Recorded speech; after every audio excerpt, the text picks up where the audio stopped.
Hello, good evening. It's 7:09 p.m. My name is Kobby Spiky Nkrumah. You're tuned in to Joy 99.7 FM, and the show is Geek Squad.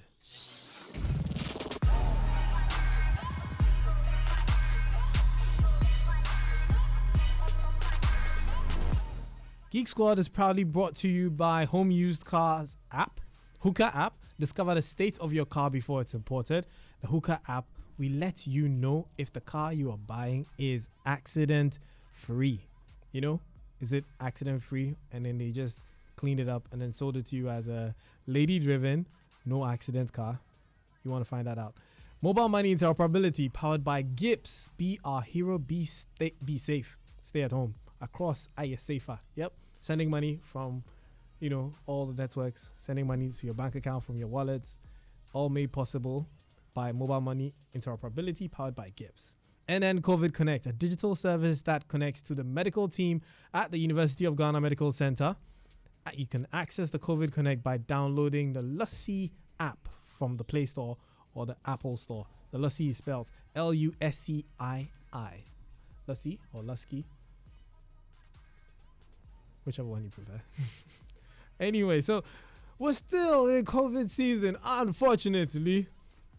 And today we're talking about something that I'm partly happy that it's happening.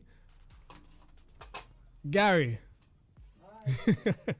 So joining me in the studio is Gary to have this conversation. We're talking about sports tomorrow, the impact of COVID-19 on sports.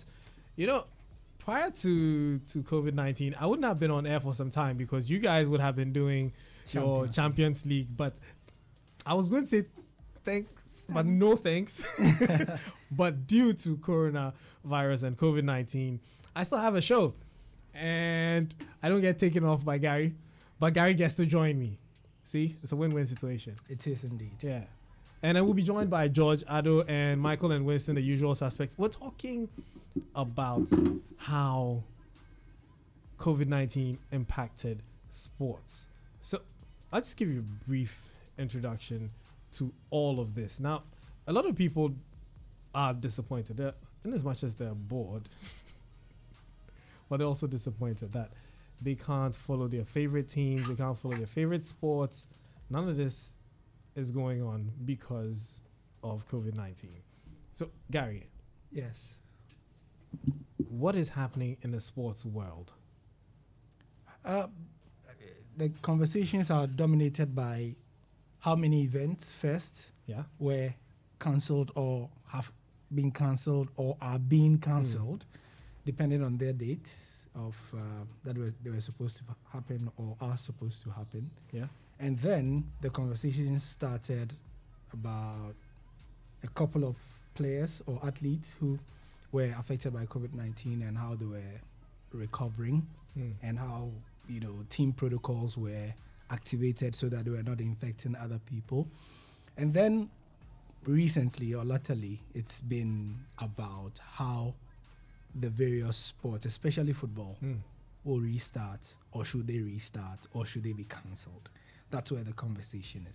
Certain countries are moving at the speed of light, literally, So all these decisions are being done based on how each government is handling COVID-19. So if your government was lethargic and slow in dealing with it, it means then that either your league will be cancelled or there will be no start date until, for most of them, September.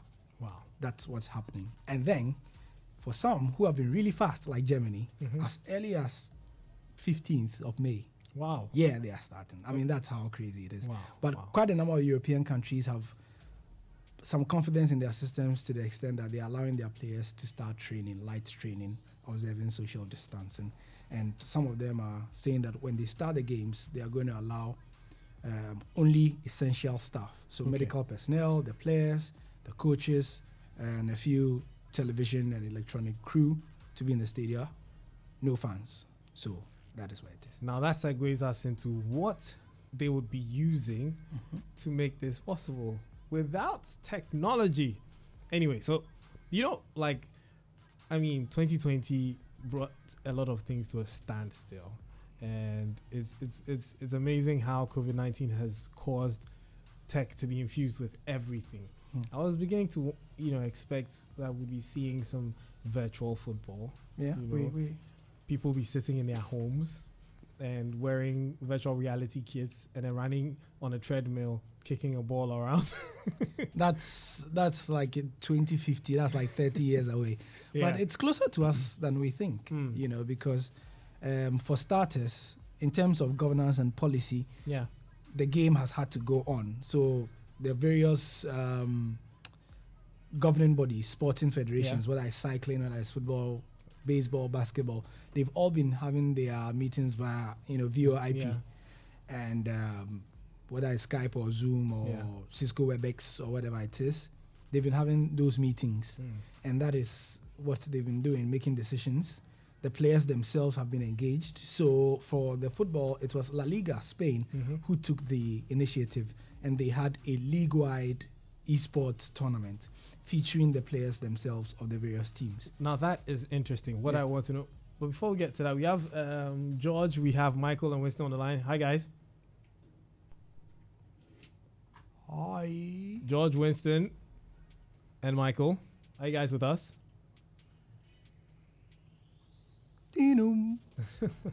Okay, while we're still trying to get them zooming in as fast as they can. Let's continue. So they were playing an esports tournament. Match, so and it's not like fans. These were the actual players. So each player is going to select a representative to represent the team, and in the Premier League, it didn't catch as much fire in the Anglophone world because it was Spain. Yeah. But the Premier League, the audience was huge because it was some of the most popular players in the world, and also because Christian Achu, I think, got to the round of 8 before they bought him. Okay, so this is one player per team. So it's not like the whole team is playing in the team. In so the FIFA Team match. Joy FM is represented by person X. Okay, so if it represented by Gary. Team Kofi FM, is represented by that. So we have a 16-20 team championship, that sort of thing. Yeah. And then we have an eliminator or a knockout. Okay. Yeah. So one person represents the whole team. I was actually expecting that they would all play, So that was actually the case because, some teams didn't agree that probably Spiky is better than Gary. Yeah. So they had their own internal qualification. Okay. Oh, yeah. Some teams had their own internal thingy, and then, one person won, and then... But still, one person has to represent the team. Yeah, obviously. What I was expecting to see is that I would play as me in the game. You'd play as you in the game, because in FIFA... man, that's going to be some way. It would be cool. Nah. Everybody's in their house. The technological needs. Because I know that you can play... But that will call for the virtual reality thing. Yeah, because how many But they can play with a controller. 11 players? Yeah, like each console, and each person is playing on one side. But as himself? As himself, yes. So you can actually play as one player. I know, but what if you need to substitute? Then what happens? And then the substitutes will also come to the... So do we have George, Winston, and Michael on the line? They're not zooming. They're moving very slow. Well, I can see that they are on the line. Yeah, they're on the line, but we can't hear them. Okay, so while we try to sort that out. So that's how I was really expecting it. Now, this brings me to wondering, besides football, basketball, the Olympics. They're having, basketball versions in the United States as well. The NBA. Other sports are having their ice hockey, the NHL. The NFL. Yeah, the NFL. They are doing all that, virtual championships and, across various divides and stuff. So, yeah. Right. So, for instance, now the Olympics. How is it going to... I can see that Gary is mesmerized by Michael's background. Don't worry. How would something like the Olympics play out virtually? So if I'm not wrong, the Olympics are seriously considering esports as one of the disciplines in the next event. So what? People are going to be running on a treadmill in their house? No, they are going to have players who are going to qualify from their various countries and then come and represent their countries there. Esports-wise in various... Yes. So it's one of the things they are seriously considering because it's a money spinner. Yeah. Yeah, and from the commercial point of view, it makes absolute 200% sense. So that is how it will play out. But in terms of fusing it with traditional, that's going to take some working out. Now, that's what I've been trying to figure out, because we know traditional requires the actual physical, the endurance and everything, but with the esports, it's just either your fingers or your hands or your head that you're probably using. So there's that divide. But how is technology bridging the gap between esports and traditional sports? I'd say, and this is what everybody else says, that it is an open book. The rules have not even been written. There is no playbook for it yet. So it is on a play-as-you-go basis, or pay-as-you-go basis, or locally they'll say Matramakwe. Yeah. That's exactly what they are doing. It's unprecedented. That's the word everybody's using for COVID-19. The pace at which esports was supposed to have moved, it's shifted about 20, 30 times in the last 2 months alone because of the challenges we've had to face, because those who are supposed to give the equipment and the logistics were not even prepared for it. Wow. So things that were supposed to be at the planning stage have suddenly found themselves fast-tracked and are being utilized as we speak. Yeah. So people who thought that their softwares, their hardware were in the beta testing stage or have found themselves being deployed, and people are paying huge amounts of money for that sort of exposure and things like that. And I think it's great news already, because in the last 2 weeks, even in Ghana, you've seen a surge in such championships going around, with more money in terms of prizes money and whatever things they give as rewards being allocated, increasing also. I spoke to one, we've been speaking to one of the ISPs, and they said that video gaming, the Ministry of Communication, Madam Ursula Osei-Kufo, said they've had to give Vodafone and MTN in particular an extra free 3-month bandwidth. Wow. Just to cope with the demands of people staying at home during the lockdown and things like that. And according to one of these ISPs, a significant chunk, not just the internet, which is, obvious, but a significant chunk is due to gaming. Wow. Yeah, that's what is chewing the internet. I'm not surprised, really. I'm one of the culprits. At one of the ministerial briefings, who was it?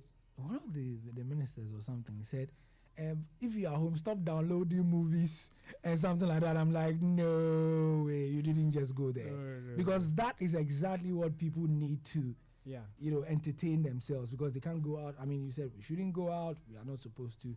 So it's just gaming and movies and all those other things that we are going to use as entertainment in this period. So yeah.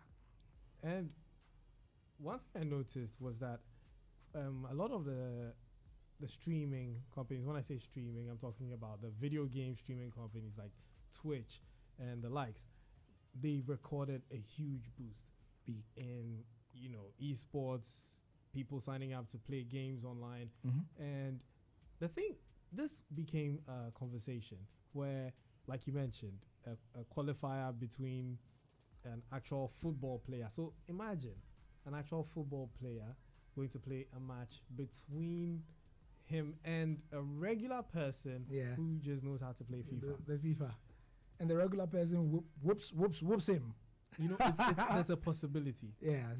But whereas when it comes to, let's say, Formula 1, where it's a simulation of the actual thing, and it's a very niche sport. It's very difficult to say that, hey, I'm going to go against, say, Lewis Hamilton and then beat him, because it is just a simulation of the actual thing. The FIFA is just, should I say, a sort of a copy. Yeah. So this begs the question: is it possible that F1 could continue virtually, because essentially they have the actual track mapped out? The simulators are almost like the actual cars. You have people who actually built rigs where you can sit in it, and it feels like you saw was it Bottas last week one of the tech companies, I think it was AMG Mercedes, of course. Yes. Yeah, it was them. They, just so that he would not get bored at home and for him to feel, they built a custom, what do you call it, a rig, right? A rig. A rig, which is essentially a big chair with Yes. the steering and the 2 pedals there, and he was racing actual lifelike tracks as well. Yes. You know, I don't want to hazard how much that cost them, but yeah, I think that's the future of things like that, because I'm looking into a future where in like 20 years, should a player get injured seriously, there may be some regulation that says that, okay, under certain circumstances, we can bring in doctors to determine that you cannot race. Yeah. But if your brain can function, your arms can function, and you can have some, you know, locomotive movement, some movement in your body, you should be able to race virtually with. I'm sure there are going to be so many ethical issues. Yeah. Because like last week, in football, let's segue to football again. Sergio Aguero was playing as Manchester City. Okay. Guess what? And he was playing in the Premier League Invitational. Now, the game is so lifelike that when he missed the chance, wait for it, the exact reaction he had on the game was what he did in person. That's very, very because they based the reaction on the game on what he does on the field. So they basically simulated him. And it went viral on social media. So he held his head and he was like, in Spanish, murder! You know, and that is what he said in the game. You know, so they've taken such lifelike dimensions that I don't think it's too far-fetched. Yeah, it's not. I don't think it's far-fetched at all. George, Winston, Michael, can you guys hear us? Come on, guys. Well, I can see Michael's mouth moving, but I can't hear him. And yeah, in his Ace Combat. Whoever is holding our things ransom, please, we are 25 years. Show us some respect. That was rather unfortunate, but we'll still try and get them. I'm sure George, Winston, and Michael have a lot to say, but due to... Should we try some troubleshooting? It's probably the volume on the source computer. I'm unfortunately the host, so I can't abandon my position. Yeah. But then, we can continue with the conversation. Abeku would handle this. So, another part of this whole thing is the business behind it. Exactly. You know, so tech, for us on Geek Squad, we're always talking about the tech. Now, how is it the business of sports in all this COVID season where things are closed down, leveraging tech to still continue to run? So let's begin from the esports, since we are already on that side. Now, even before COVID-19, it was becoming a burgeoning thing that most of the biggest clubs in the world, okay, and I'm not talking just football, the various basketball are forming their own in-house esports teams. Nice. So there are two categories of esports teams that are being formed. Some teams don't have the budget to, you know, like for example, Joy FM. Then we form our own esports team. Yeah. We hire some players from Kokomlemle who are very good. We kit them and pay them as our staff to play video game tournaments for us.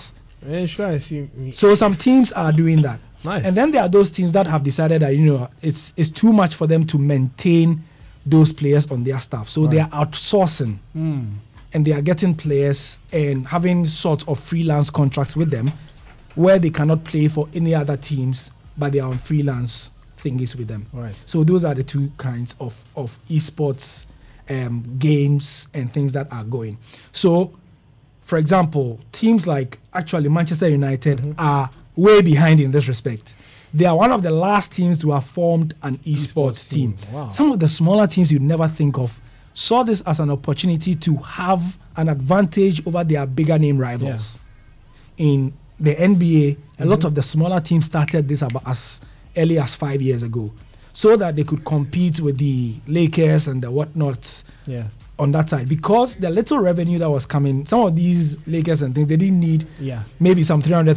It was peanuts for them. But some small franchise somewhere, it's a big deal. It's a big deal, exactly. So they just service or they employ these guys, pay for their tickets for them to go around the country, and then they play the championships. They have a percentage winning whatever it is. They split 70-20. It's a job for them, and so that's just one side of the future of esports and gaming in the real world.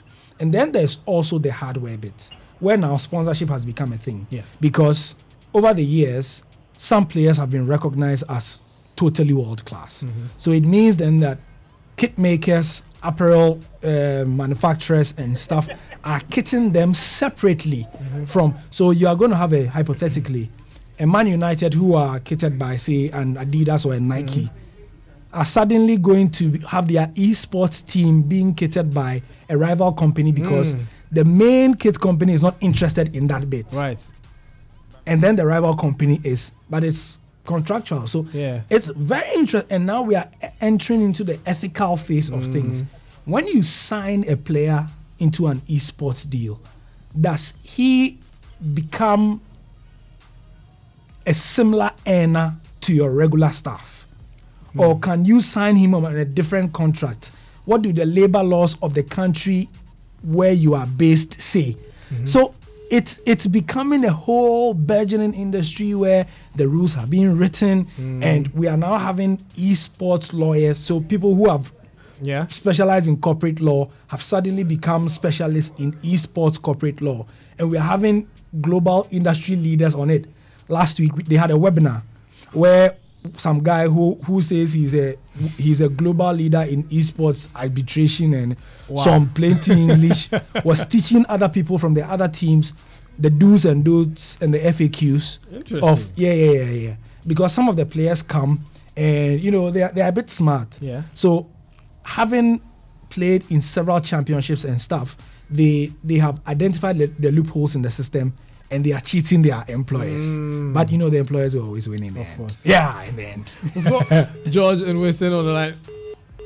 Charlie. No, man. And you also need to... I also need to be on television in about 5 or 10 minutes to host the news. But yeah, let's see what we can do. Sure. So, but that's very, very interesting. Like, I've learned a lot. And I'm even an esports guy and I didn't know any of Yeah, but you see, it's currently like a nexus. Because... you are a tech geek, and then you are going to have the guys who are football fans only, and then there are those who are becoming specialists in football or the sport and esports as well. So they would have some knowledge about the sport itself and then about esports, and they become experts in those fields. Hi guys, George. Yeah, yo, Georgie, Ashanti. Ashanti Kutuku. The greatest in the world. You guys have turned my show into a sports show. Now that's a private greeting between us. It was birthed in Egypt. We'll tell you about that later. Okay. We'll have to birth our own esports greeting then. Yeah. Yo, George. So what's up? You follow the conversation. Yeah, I was listening into it. I mean, great stuff. I was just thinking, Gary, we have get a deal to do some commentary on some e-games. Yeah. Last year, George and I had a deal to run some commentary on an esports final, but we couldn't because of Champions League. Soon there are going to be new champions. Side gig. So we couldn't have that side gig. But that's like career opportunity, a job opportunity we could have had. Because of esports. It's a very big area, and sometimes when these things happen, you have to look into the future. And definitely, like Gary was making the point. Look, e-games, esports is definitely the place to go. It's definitely the next one. I was watching the NFL, the virtual draft. I mean, it was amazing how they were able to put things together. It went out seamlessly. Initially, there were some concerns that, they were not able to get things, or they will not be able to get things running as they expected. But I think after the first 2-3 days, everybody was cool with it and doing great. I think it's a great opportunity for, the other sports or sports in general. So I'm thinking even like the sports federations can do their thing aside, the various individual clubs going alongside doing it. It's been really, really good the way things have gone out. I was looking at how the football buzz was on, especially for the English Premier League. Wow, this is just video games, and look, it was trending anytime the game was being played, and the way they will go about it, they will do the interviews before, after the games, and it just tells us that there's a lot more we can do, even though we're busily playing games, physically and getting things on. For the teams who have seen the light and already begun signing and getting their esports teams, they've done very well. But I think it's a wonderful area. And for me, always my question is, as we talk about what the Europeans are doing, as we talk about what the developed world is doing, what are we doing down here to see if we can get into space? Yes. Because I will tell you that down here, if if here in Ghana, a simple FIFA game was being played between two Premier League players and it could trend here in Ghana, it means that we have a massive following here. Right. So we have to start developing some of these things. I think we have to look at it down here. Yeah, so what do you think there are any strides being made towards that? Yeah, I don't know. I think I've just seen and over the period, I think myself and Gary, we've had a bit of. We have some guys come around say they want to do this, they want to do that. It's just been like there's a competition somewhere. They put their stuff together and the guys play and everything. We haven't really looked at it in terms of okay, Accra has the Kumasi Asante Kotoko. There's always a temptation to think that okay, look, in Ghana this can work. In Ghana people don't really follow. But I don't know how that is far-fetched because the guys here in Ghana are following what's happening there and they are playing games. We have a lot of gamers in Ghana. A lot of gamers, and so we really have to tap into the idea because if you don't tap into the idea, you'd always sit down and there's going to be a big gap. So I think we have to look at it. People are so involved when it comes to Black Stars discussions online, and I think you can simply translate that into esports area, e-game area. We need to look at it, and it's not just like football, like we're saying. But in Ghana, we know that football foremost. So why don't we start with football? Yep. Why don't we start with Accra Hearts, Kumasi Asante and see how it goes? Or stay with our national teams, the Black Stars, for instance, and see how it goes, so that we can begin to develop, an industry around it. Then when we are moving gradually, we can then open things up. But normally our problem is that we don't even think about it and say, hey, after this, there 60 years to come. But they've already started, and there's an indication that this is where the world is going.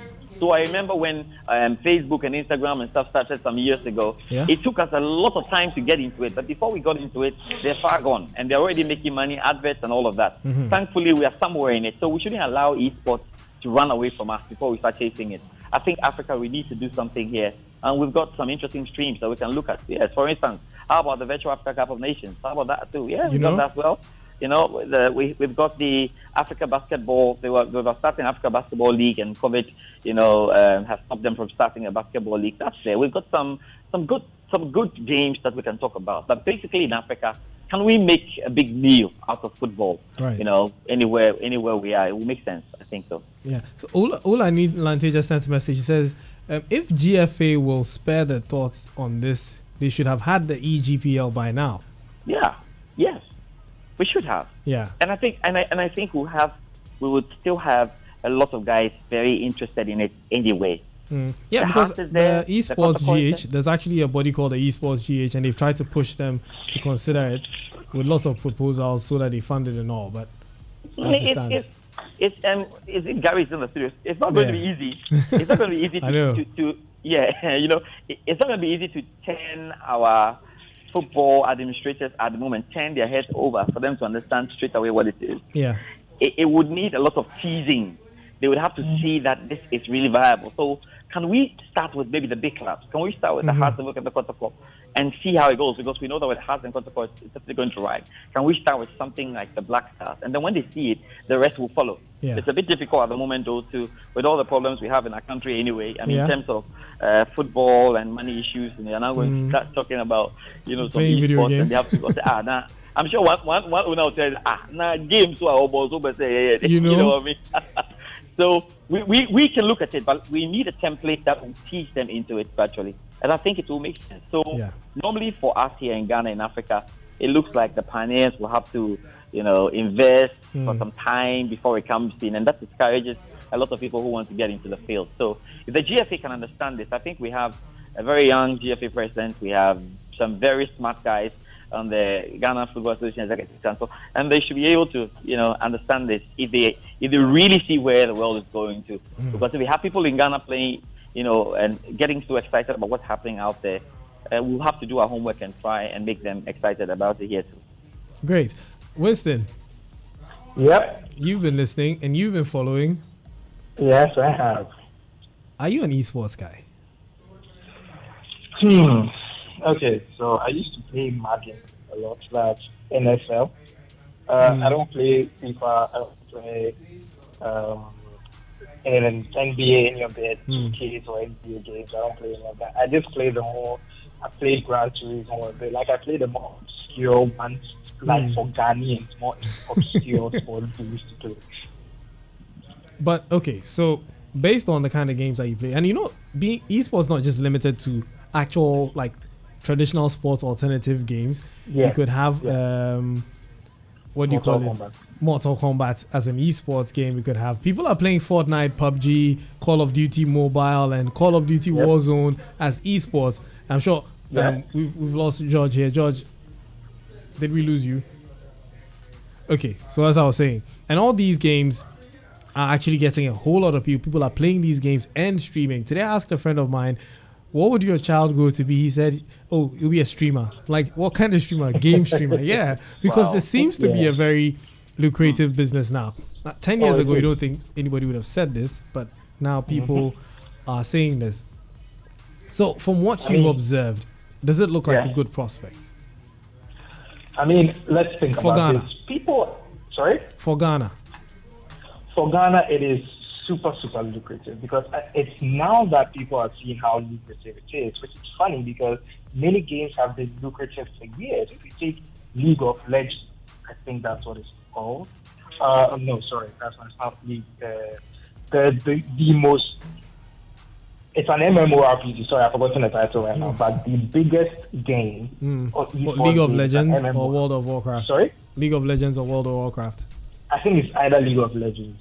I'll check back on that. But these people playing this game are making somewhere the prize money can be up to like over close to, I think I've seen one where it was about $50 million. Dollars, So like it's not today that esports has been a very lucrative business. It's just been that unfortunately with the way we grew up and with the systems in place, it hasn't been something that we've been able to focus on as, this could be something we could do. So is this lucrative for somewhere here in Ghana? I mean, it could be, but of course with these games, you need fantastic internet. Yeah. So that's one thing that we would always be. Sorry? That's our bottleneck. Yeah, because if your pings are not doing great, that is not going to be a good. Then number one esports is, I believe, Dota. Yes, and prizes range from $34 million above, and that's a lot of money. And Dota is played with a team. So if you're a team of let's say 10 people, $34 million is $3.4 million per person. Definitely, your team will take a class. But like in just one gaming championship, you become effectively a serious Ghanaian billionaire. Wow. But I just want to address before I was listening to the beginning. Gary was talking about the sports and how it's working. Now the interesting thing is that, like you mentioned, sports that are simulation that can be easily simulated are sports like racing sports. They can be easily simulated. They can somewhat be taken into the esports space. But then let's take Formula One. You mentioned Lewis Hamilton. Now the issue with Formula One is, first off, Formula One has a lot of rules. You already know that. So if you bring a Formula One game, you take away the car brands or the car makers' ability to create custom designs, because that is where all the cars are not the same. To be the same, but car makers do simple little tweaks. Like if you remember Lotus's legendary Formula One car, that is the 79.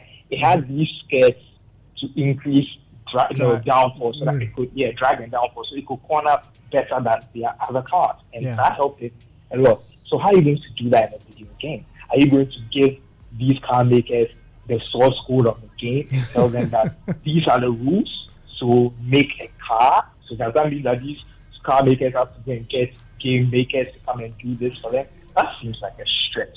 And then we look at Formula E, that's the electric version. The electric version. And then what if we merge Formula E with Formula One and throw in a spice of 5G? Is it possible where you can have people remotely driving these cars? I mean, we've seen remotely piloted drones and everything. So is it a possibility? So it is possible. The issue here is with contact sports. Contact sports being sports like football, basketball. I mean, they are the problem. How are you going to simulate something like that? Something that is very based on physical skill and prowess. And then the human interact, like the personality. Exactly, but considering the time, you can't effectively bring these sports back knowing how close to each other, because it is a contact sport, that the participants will be. I mean, you're not going to bring football back if you don't have a vaccine for COVID-19, because if Ronaldo and Messi are playing in the same sport, you don't know where they've been. So what happens? Are you going to test all of these players to make sure that they don't have? It is possible, but there are so many steps. So you also mentioned the Olympics. That in itself. Before you get to that, sorry? Yeah, before you get to that, we'll have to just take some messages from our sponsors. Okay. So we'll be right back. If you're listening to us, the show is Geek Squad.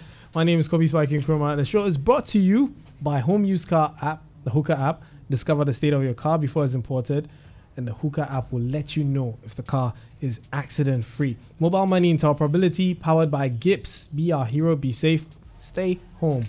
Across IS Safer. And then COVID Connect, a digital service that connects to the medical team at the University of Ghana Medical Center. And you can access COVID Connect by downloading Lusky app from the Play Store or iOS Apple App Store. We'll be right back after these messages.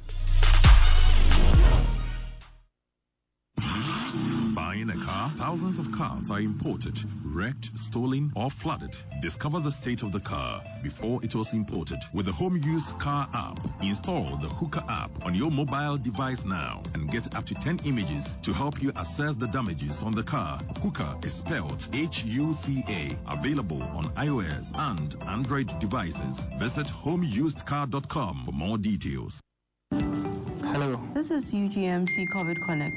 I'm Dr. Wilfred Asma. I understand you have a runny nose. It doesn't necessarily mean you have COVID-19, and that is why I need you to calm down so that we do the best we can to help you. COVID Connect, a digital service, connects you to the medical team at the University of Ghana Medical Center for quality medical support, expert psychological counseling, testing, and in-hospital management. Access COVID Connect by downloading Lucy Vitals on Play Store or iOS. COVID Connect is brought to you by the UGMC, the Ministry of Health, and supported by the Farm Access Foundation.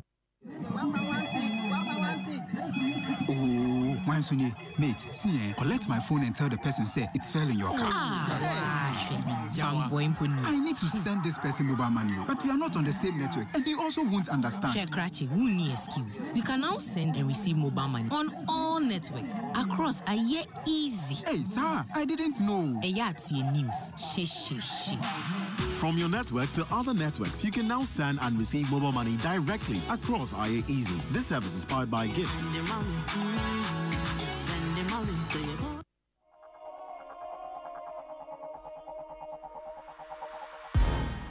And we're back. Geek Squad is brought to you by Home Used Car app, mobile money interoperability by Gips, and COVID Connect. So if you are looking to buy a used car, discover the state of the car before it's imported with the Home Used Car app, the Hookah app.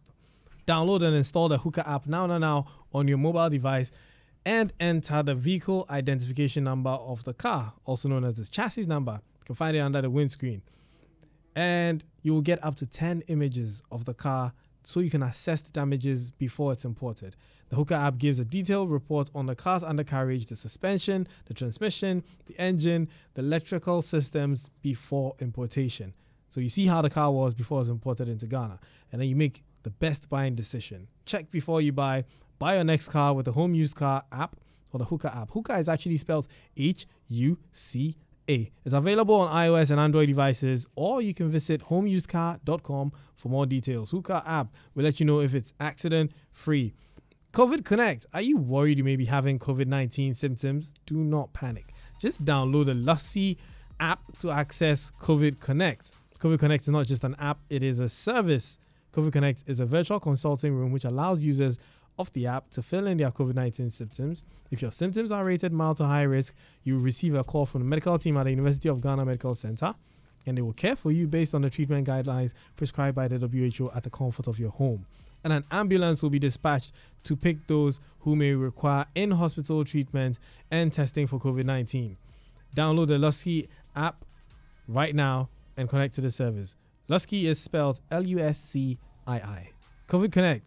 Connect for Health. COVID Connect is brought to you by the UGMC, Ministry of Health, and supported by Farm Access Foundation.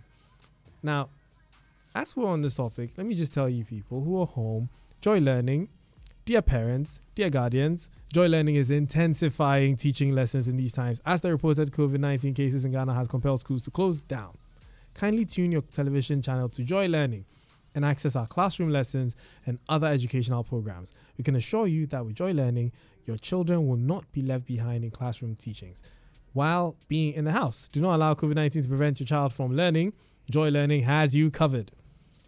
Like covered.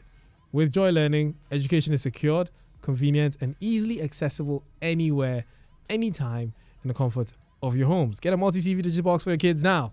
Joy Learning, keep learning. Wow.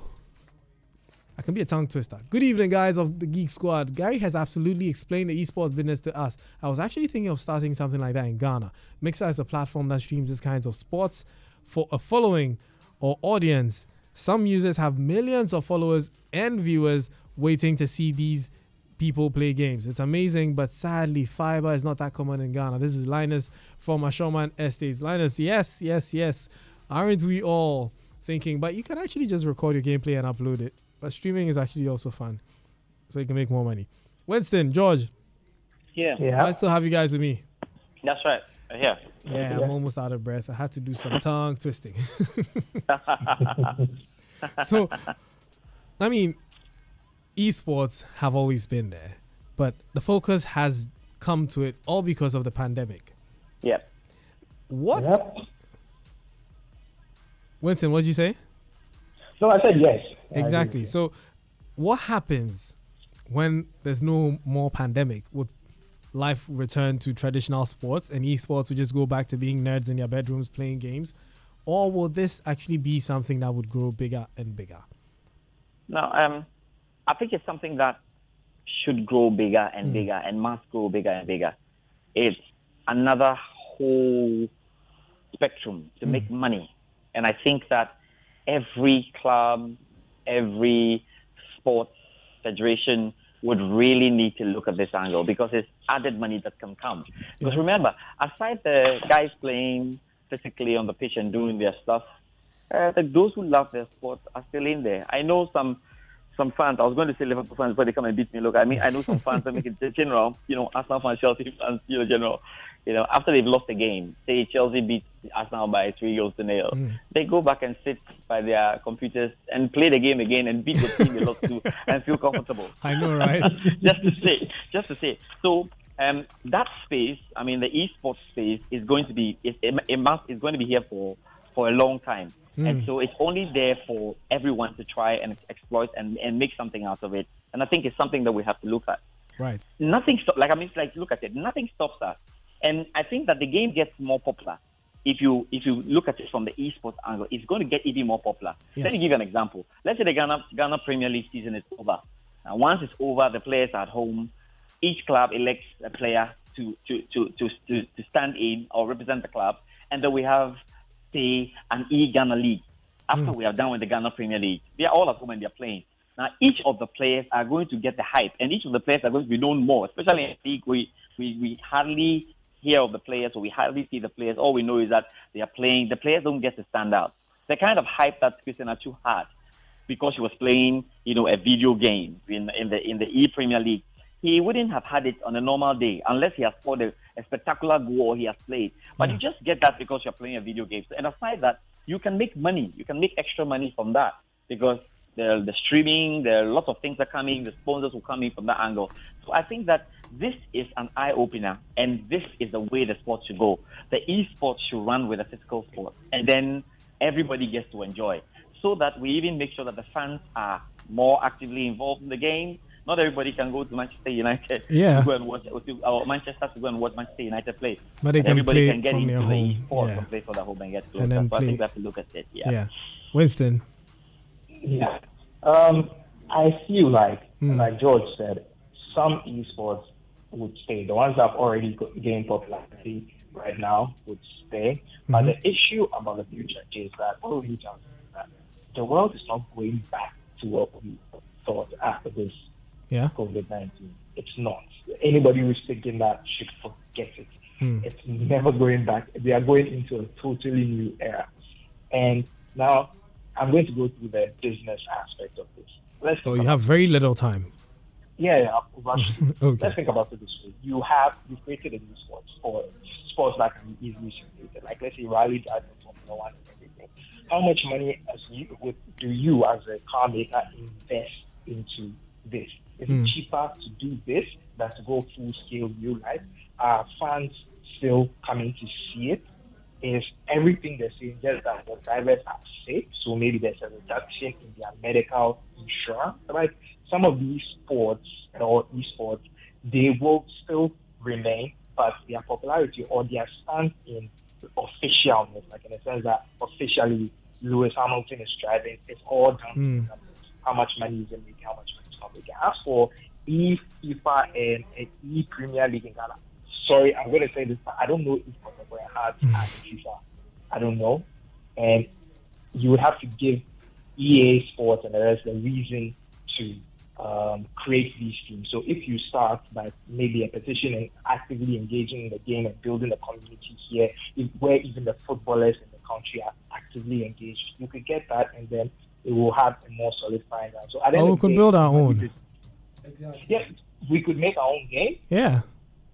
Oh, we could. Yeah. But like I said, it's all about the money. Is it cheaper to just deal with a game that already exists or create a whole new one? Well, so while we're dealing, we're trying to get them in there, then we're creating ours on the side. So by the time we're done, whichever one that works. Yeah. Sure. So Gary has something to say. Yeah. I think it's interesting what Michael says, because in Winston. Winston, because you see, the entry point for us is esports. Yeah. We don't have the financial muscle of the Manchester Cities and whatnot, but what we can do and what Nigeria has started doing is that they are Premier League teams in the Nigerian Premier League. They are leveraging on the number one thing Nigeria uses all the time, the population. Right. So, for example, they have got a team like Enyimba. They know they cannot beat Manchester United in probably, on a normal day. What they do is that they get the best Nigerian e-football players to register with them. These guys travel on a shoestring budget around the world playing tournaments and championships, and they start leveraging on the name of the club. Wow. That's what happens. So what is happening is that you have Enyimba playing in Division something in Nigeria, but a player of Enyimba wearing the logo and crest of Enyimba is in England whooping everybody, and everybody knows Enyimba, and they are calling them some funny names. Yeah. And those are the entry-level strategies that we can easily use, and it's tax-free. It's not, Yeah. That's actually very, very smart. Yeah. Anyway, thank you very much, Gary. Thank you very much, Winston and George, for joining us on Geek Squad today to talk about esports. Sports after when COVID is over, during COVID. It will never be the same. It will never be the same. And, this is a time for everybody to become an esports man. What you said has really, really tickled my fancy. Yeah, man. I can see Fairboy, smiling. There was a message that I needed to read. Kelly says Kelly from Osu. Osu says he's got to surprise his girlfriend on her birthday next week. Yeah. He's asking what he should go for, a Samsung S20 Ultra or a Huawei P40 Pro. Wow. Kelly, why do you work? Your girlfriend, I can be her brother. S20 Ultra and P40 Pro. Wow. I mean, that's a very tough choice. Very, very tough. Very, very, very, very tough. No, answer the question, please. Winston, I'm looking for a sub. Okay, you know what? Truth is that very evenly matched phones, the S20 Ultra, the only leverage it's going to give you over the Huawei is that S20 Ultra has Google Play Store, Google Play services. The Huawei has Huawei Play services, so you're not going to get Google stuff on the Huawei. And the S20 Ultra has the Ultra Zoom, feature and all that. The P40 Pro also has some very crazy camera. You know what? Just hit me up on social media at The Real Spiky. Let's have a conversation. My producer is telling me my time is up. The show was Geek Squad. My name is Kobby Spiky Nkrumah. Geek Squad is brought to you by Home Use Car App, Mobile Money Interoperability powered by Gibbs, and COVID Connect. Thank you everyone for listening. And if you want more, join us at t.me/JoyGeekSquad on Telegram. Catch you on the next one.